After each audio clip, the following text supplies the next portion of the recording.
Hello, and welcome back to another episode of Serendipity Lost Epoch with me, Anduin Omari. The toil that called forth humanity. Clay tablets remember a time of deep weariness. Long after the Anunnaki came from their distant world, the lesser gods called the Ijajai bore the heaviest burdens. In the Abzu, the lower watery world often linked to regions of Africa, they toiled in ancient gold mines. Said to reach back nearly 300,000 years. They dug canals across the plains between the Tigris and Euphrates and worked the earth, so the greater gods could focus on higher tasks. Year after year, the labor continued until the Ijajai were profoundly exhausted. They petitioned the council for relief. There was no fiery rebellion or swift punishment, only the recognition that the work had become too great for them to sustain. Enki, wise lord of waters, magic, and invention,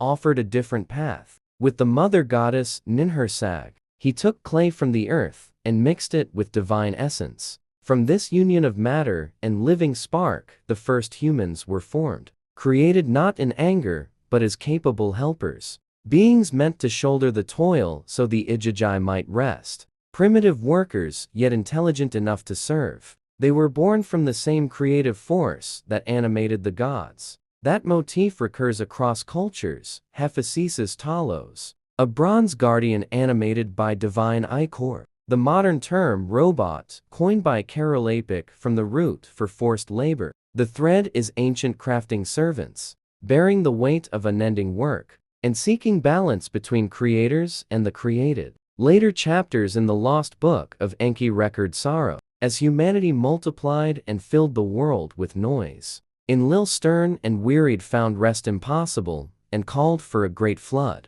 Enki worked against the decree to preserve life. When the waters receded, the gods mourned deeply. They wept for their creations, abstained from food, and carried the tragedy for many days. It was not a simple punishment, but a painful, profound turning point. From the toil in the Abzu's gold mines and the compassionate response that followed, humanity stepped into history born of clay and divine essence, tasked with labor yet bearing a spark of something far greater: endurance, ingenuity, compassion, and the eternal quest to turn toil into lasting meaning.